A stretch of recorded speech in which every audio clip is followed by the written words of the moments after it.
no Café Corporativo de hoje nós vamos falar sobre rock and roll, mais especificamente sobre a vida de um músico e os bastidores daquilo que a gente pensa que é o sucesso, daquilo que a gente vê em cima do palco. Até daqui a pouco no Café Corporativo.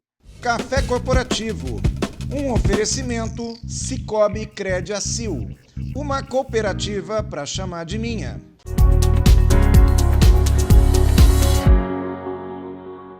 Simon Rodrigo Lira, ou Simon Lira. Faz pouco tempo que a gente se conhece, né, Simon? Faz. Eu vou falar aqui a verdade pra galera. Faz uns 20 anos já, cara. Mas até, viu, Simon? Acho que a gente se conheceu entre 99... por aí, uns 20 anos, né? Verdade. Ou 99 ou 2000. Foi um desses Verdade. 2 anos. Eu lembro muito bem. Eu quero te dizer que eu sou seu fã, tá? Gosto muito do seu trabalho, musicalmente me agrada demais, sabe que é o meu estilo, rock and roll também. Uhum. E é um prazer te receber aqui no Café Corporativo. E você sabe que a recíproca é verdadeira, porque eu também sou seu fã. Você até um pouco indiretamente ajudou na minha carreira, muito ali no começo, quando a gente se conheceu, numa palestra sua que eu vi, eu era um molequinho. E aquilo mudou minha percepção de como valorizar o meu trabalho e como apresentar isso para as pessoas. Então, você é muito importante na minha carreira e eu cansei já de te falar isso, né? Eu agradeço. E olha que naquele tempo lá eu nem era um palestrante ainda, né? Você viu um treinamento meu, creio que foi aí há uns 20 anos atrás. Mas muito bom, eu fico feliz aí de você ter se tornado esse músico que você se tornou. E dizer que eu lembro do Simon quando tocava com o Creedence Cover, né? A gente começou Sim. O programa hoje com esse sonzinho do Creedence aí, e nós vamos terminar com o Creedence também. E te perguntar como é que Legal. foi essa carreira, da onde surgiu o Simon Lira, músico profissional, como é que foi toda essa trajetória, Simon? Eu comecei tocando violão em casa, né, com meu pai me ensinou os primeiros acordes. Nunca fiz aula, sou autodidata, meu pai ensinou só os acordes mesmo. Quando eu era moleque ainda eu lia a revistinha de cifra meu pai me ensinou. E sempre ouvindo os vinis do meu pai em casa, né, acabou que ficou isso em mim, né, tudo que ele ouvia, inclusive o Creedence era uma das bandas que ele mais ouvia e acho que até hoje é uma das bandas que ele mais ouve. Então veio lá desde os 7 anos, quando eu comecei a tocar violão por intermédio do meu pai. Aí com o passar dos anos eu fui indo para outros caminhos, fui para o heavy metal quando eu comecei a tocar guitarra. Só que eu sempre ouvi de tudo, né, cara? Eu sou uma bagunça musical dentro do rock and roll. E como é que foi esse negócio do cara que tocava heavy metal, de repente começar a partir para um rockabilly?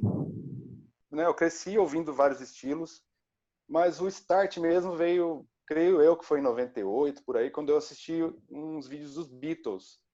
Se eu não me engano, foi na época que eles lançaram o Anthology, talvez até um pouco antes de 98, e passava o especial Anthology na Globo. Toda noite tinha um capítulo lá, e eu comecei a assistir aquilo e eu fiquei apaixonado por Beatles e comecei a procurar mais o estilo, né, os anos 60 e depois vim para os 50. Sempre gostei de Bill Haley, Chuck Berry. Então, isso era um negócio que eu já tinha comigo, uma vontade de tocar esse estilo já há muitos anos. E só que só se concretizou mesmo em 2010, quando eu consegui montar o Dchev, né? Consegui encontrar a galera certa para fazer isso. De outros trabalhos que eu vinha fazendo, eu comecei a cantar em 2008, né? Até então eu não cantava, eu era só guitarrista. Então uma coisa foi levando a outra. Na hora que eu comecei a me sentir seguro cantando, falei, agora eu posso, acho que, montar essa banda. Aí o baixista da minha banda na época, que era o mesmo do Creedence Cover, né? Também queria tocar baixo acústico, e então juntou tudo na hora certa ali e montamos a Audchev em 2010. Naquela época lá, 1998, 2000, você já imaginava que seria um músico profissional, Simon? Na verdade, em 98 foi o ano que eu fiz o meu primeiro show que eu recebi um cachê. Foi aqui no Delta Blues, em Campinas. E então era uma coisa que eu vinha trabalhando para chegar nesse ponto há muitos anos, desde moleque. Eu sempre fechava um showzinho ou outro, um barzinho, uma lanchonete, um festival. Eu comecei a tocar assim, em festivais em 95. Também foi quando eu gravei minha primeira demo de músicas já autoral, era uma banda de thrash metal. Então, é uma coisa que eu vim trabalhando já desde adolescente. Então, eu acho que era se eu não chegasse onde eu cheguei hoje, eu teria feito alguma coisa errada, né? Foi o que eu sempre trilhei para minha vida, assim. Mas o que eu quero chegar é onde isso se profissionalizou, aonde você começou a estruturar uma carreira profissional como músico. Então, você está contando para mim que lá nos anos 90 você já tinha aí algumas gravações, mas a pergunta é, quando é que você sentiu que o negócio tinha ficado sério mesmo? E aí, alguns músicos que a gente já teve a oportunidade de conversar, que eles dizem que em determinado momento eles têm que alternar, né, um trabalho como músico durante um Sim. determinado período com um outro trabalho em outro lugar para complementar a renda. Quando foi que você percebeu que você conseguiria ser profissional da música? Todo mundo tem o turning point ali, né? Uhum. Eu tive alguns, na verdade. O primeiro foi esse primeiro dia que eu recebi um cachê, eu vi que dava para ganhar alguma coisa ali, né? Falei, pô, dá para ter dinheiro fazendo isso. Eu conheço muitas pessoas que têm mais dificuldade, né, de conseguir trabalhar a carreira e conseguir ganhar algum dinheiro e sobreviver disso. Mas como eu sempre fui muito focado, eu falei, dá para fazer isso aqui, então eu vou fazer. E eu trabalhei, né, a minha adolescência inteira, papelaria, trabalhei em empresa de empilhadeiras e sempre arrumava um tempinho para fazer uma ligação, para fechar um show, para imprimir uma letra de música, né? Uhum. E isso aí começou a me deixar meio de saco cheio. Eu falei, puta, não é isso que eu quero. E quando eu montei o Creedence Cover, que foi em 2001, que a gente começou a tocar só como Creedence Cover, a banda já existia há 2 anos, 3 anos, mas em 2001 a gente decidiu focar só no Creedence e essa banda começou a tocar mais. Inclusive, Jundiaí foi a primeira cidade que a gente tocou fora de Campinas, sempre com um cachezinho legal. Conseguimos bares para tocar aqui em Campinas fixos, então foi aí que eu falei, vou focar nisso. Em 2004, eu saí do meu último emprego definitivamente, porque eu já tocava na noite, eu tinha um bar que eu toco aqui em Campinas, aliás, toco até hoje, de quarta-feira, e falei, pô, eu já estava ganhando mais tocando na noite do que no meu trabalho, então falei, agora eu vou focalizar aqui mesmo, aqui é o foco da minha vida, e foi então, em 2004, foi a última cartada. Foi difícil, né? Tive medo, mas eu vi que eu fiz a coisa certa. E assim, eu imagino que o artista, independente de que tipo de arte ele faz, ele precisa se lançar a realmente mundos desconhecidos, né? Eu lembro que você tinha uma banda, não sei por quanto tempo, que era um Kiss cover, e que você, inclusive, se caracterizava como Kiss, né? Exato. Sim. Aqueles sapatos com saltos de sei lá quantos centímetros, é isso? Então, faz sentido, tem muito trabalho a ser feito por trás das câmeras também, não é, Simon, de preparação? Eu diria que o trabalho maior é por trás das câmeras, né? Tocar ao vivo é um show de 2 horas, a gente toca 2 horas para a galera, é o que as pessoas veem, né, a gente fazendo, só que esse é o menor do nosso trabalho, a menor parcela do nosso trabalho, né?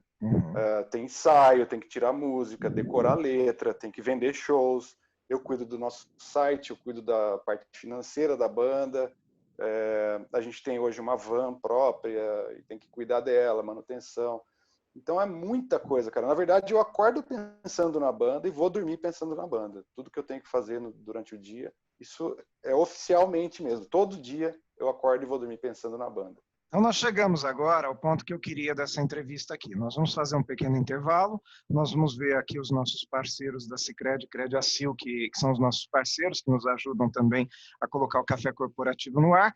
E no segundo bloco do nosso programa, nós vamos explorar justamente essas histórias profissionais do Old Chef e saber como é que vocês chegaram até a Europa, como é que vocês chegaram a serem convidados para fazer show em Las Vegas. Topa contar tudo isso? Claro, com o maior prazer. Então vamos para o nosso intervalo aqui e já voltamos. Eu venho aqui hoje apresentar para vocês a Cicobi Crediacil, que fica na 9 de julho, 1200, ali do lado do Burger King, aquela agência nova que acabou de ser construída ali. E gostaria de convidar você, que é telespectador aqui do Café Corporativo, a conhecer a nova Cicobi aqui em Jundiaí. Vá até lá, procure pelo Rogério Ferraz, que é o nosso anfitrião na Cicobi aqui em Jundiaí agora. Não deixa de comparecer lá.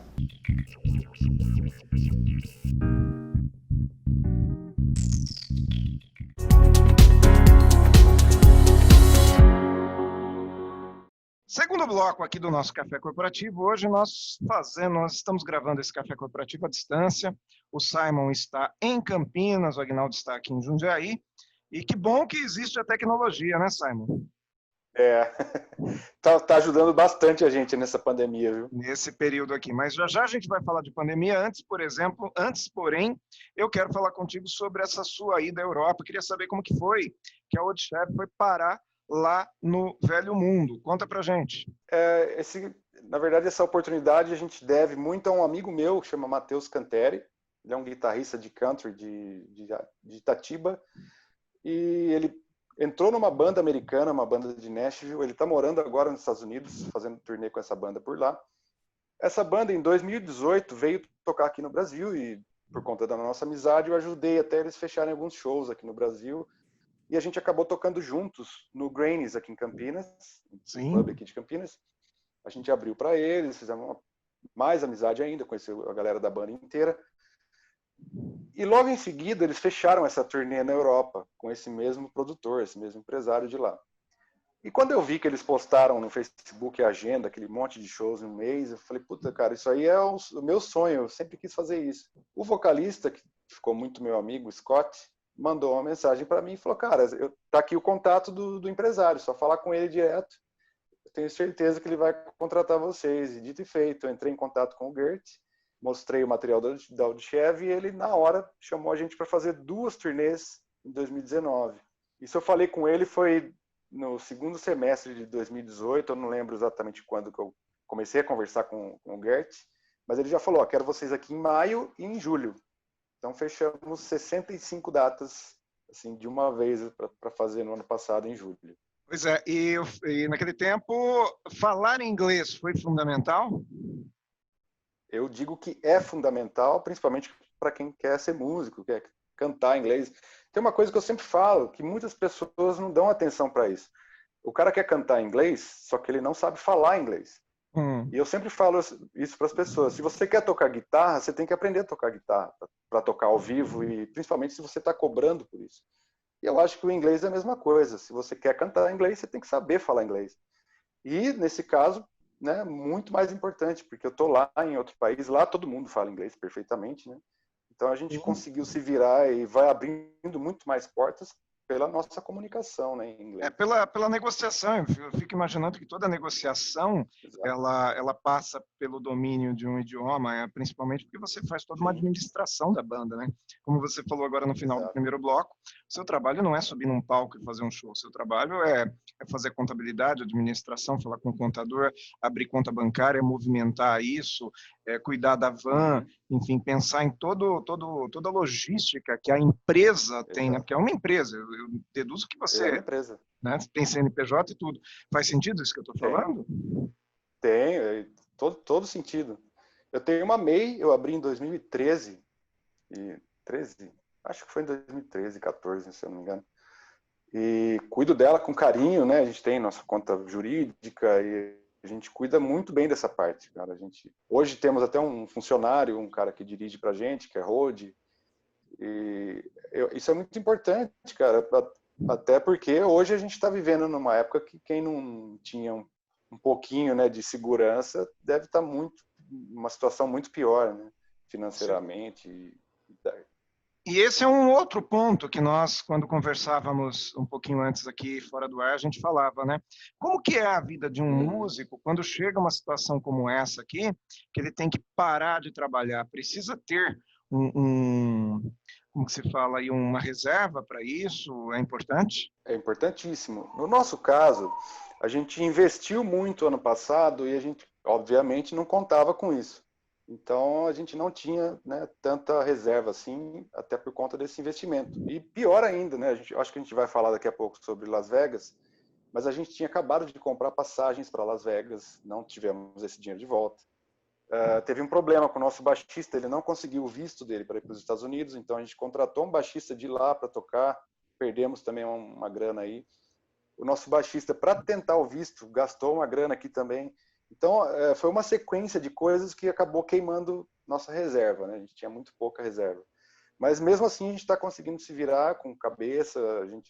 Eu né, entrei em contato com o banco, mudei muitas coisas das nossas contas, de taxa, tirei tudo, cancelei um monte de coisa, as parcelas da nossa van consegui protelar um pouquinho. Coincidentemente, eu tinha feito um curso no Sebrae no começo desse ano, que falava exatamente sobre isso, sobre as finanças, né, de uma empresa, então isso ajudou bastante também. Você fez o Empreenda ou o Empretec? Empreenda. Fez o Empreenda, que é um excelente curso administrativo, né? Muito bom, recomendado muito aqui legal. também por nós, tá? É, Simon, agora conta pra gente aí, aí houve a turnê na Europa. Essa turnê na Europa abriu portas para vocês posteriormente? Milhares de portas. Na verdade, eu defino a Odchev hoje como o antes e o depois da turnê na Europa. A gente conquistou muito espaço aqui no Brasil, muita visibilidade. As pessoas hoje respeitam muito mais a Odchev, né, depois dessa turnê. E a gente conseguiu fechar esse show do Viva Las Vegas. Eu devo esse show de Las Vegas que não rolou ainda, né? Devo muito a turnê europeia, porque foi lá que a gente teve essa visibilidade meio que mundial, e o pessoal do Viva Las Vegas está ligado nisso, né? Então eles viram que a gente estava lá fazendo muitos shows, a gente tinha acabado de lançar nosso primeiro CD autoral, então a turnê na Europa, eu digo para todo mundo que abriu a gente para o mundo inteiro. Hoje a gente tem um monte de seguidor, inclusive no Instagram, a maioria é de gente de fora do Brasil. Você vê que coisa, né? E vocês não tocaram no Viva Las Vegas, mas em termos assim de relevância, é como se tocado tivesse, porque vocês fizeram muito barulho com isso, não é verdade? Exatamente. Isso é outro ponto, né? A gente tem que saber aproveitar, né, essas coisas que aparecem para a gente, aproveitar com a internet hoje, né? Saber mostrar isso de uma forma legal, que chame a atenção das pessoas. E a gente usou muito isso, né, do Viva Las Vegas. Inclusive, tem um CD aqui. Isso é uma coisa muito legal, cara. O Viva Las Vegas, se eu não me engano, eles têm umas 60 bandas que tocam lá no festival. São 4 dias sem parar. E esse CD aqui é o CD oficial do Viva Las Vegas que ia ser vendido lá esse ano. E infelizmente, né, eles fizeram um monte de cópias e ficou tudo parado. Então eles mandaram 10 CDs para as bandas e o resto está à venda no site deles. E a gente está aqui, a música 19, Dig That Boogie. Então a gente nem chegou a participar do Viva Las Vegas, tem banda aqui que já tocou lá 3, 4 vezes. Então a gente viu que tem alguma moral com eles, porque estamos no CD oficial do Viva Las Vegas. E fizemos uma live no dia e no horário que a gente ia tocar em Las Vegas. Fizemos uma live aí em Jundiaí, no estúdio do Bruno, transmitido para a página do Viva Las Vegas no Facebook. Então deu 40 mil pessoas. Uma coisa que eu achei muito interessante na postura do Odchev nesse episódio aí, que tinha acabado de ser decretada a quarentena, foi na Sexta-feira da Paixão, né? Que deveria ser a data a ser tocada lá. E vocês, ao invés de ficarem chorando e se lamentando com o dinheiro da passagem, dinheiro do visto, dinheiro que foi investido para contratar o baixista lá, o que vocês fizeram foi transformar tudo isso aí em festa. E esse talvez seja o segredo do grande empresário, aquele que não fica chorando por aquilo que deixou de acontecer ou pelos investimentos que ele fez. A vida do empresário é realmente o alto e o baixo, né? Às vezes ganha, às vezes perde. Você vê assim também, não? Exatamente. Eu penso assim há muitos anos e eu falo isso para todo mundo, inclusive. Muito bom, Simon. Nós vamos fazer mais um pequeno intervalo aqui e voltamos já para o terceiro bloco, tá bom? Até já.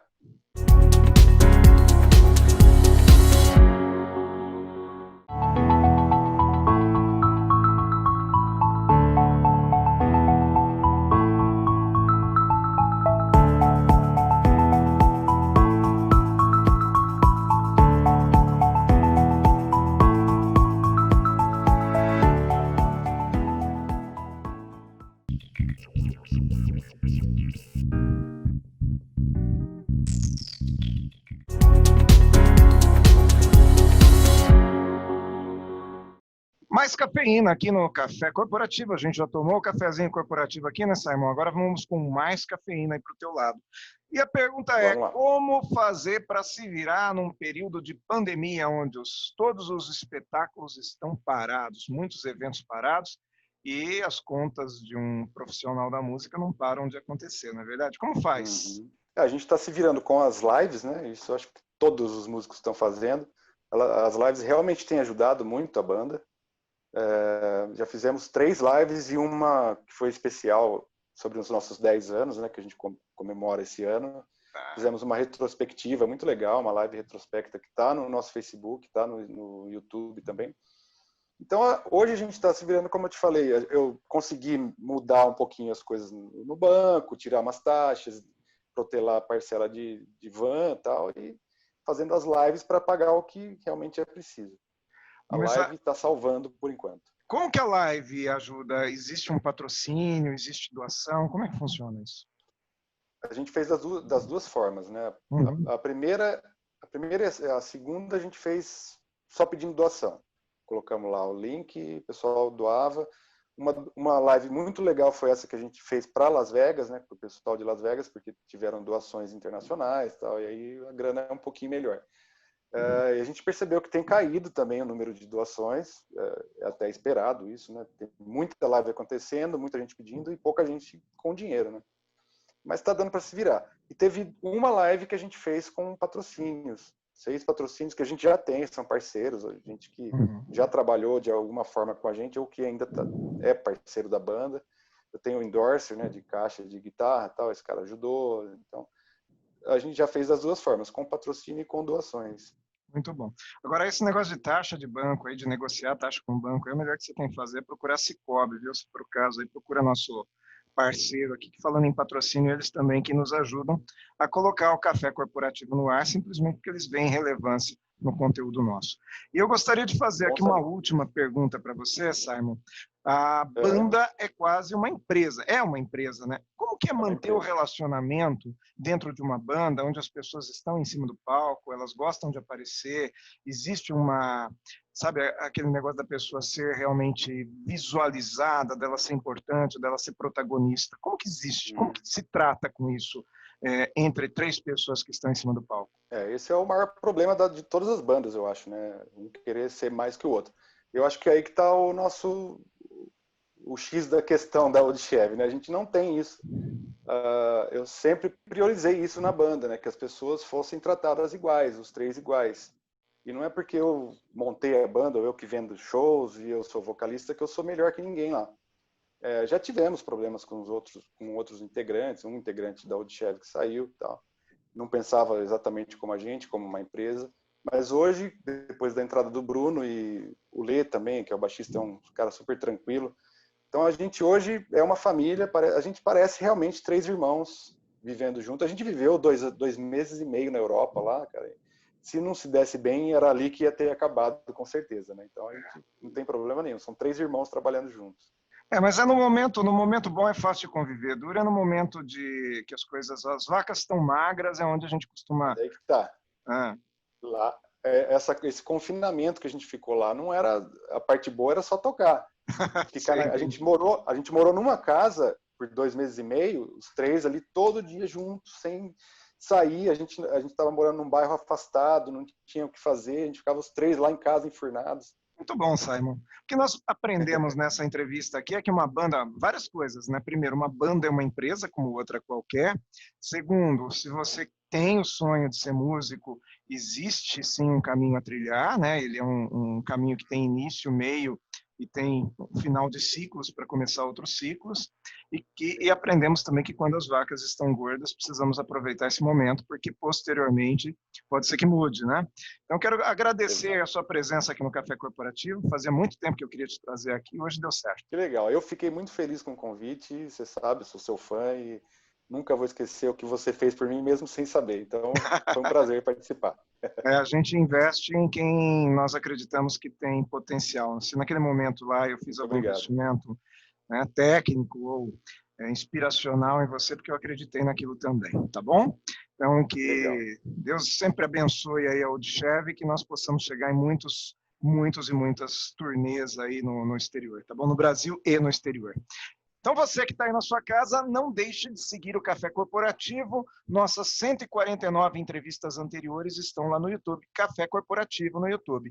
Simon, vamos finalizar essa nossa entrevista de hoje aqui com um pouquinho de Creedence. Eu vou te desafiar aqui no Proud Mary, vai? Vamos lá, estamos aqui para isso.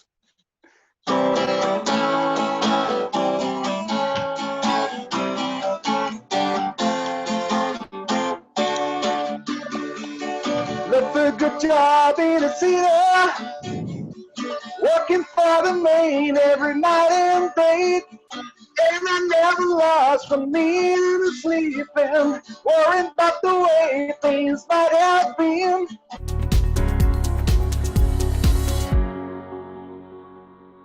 Café Corporativo, um oferecimento Cicobi Crédito Acil, uma cooperativa para chamar de minha.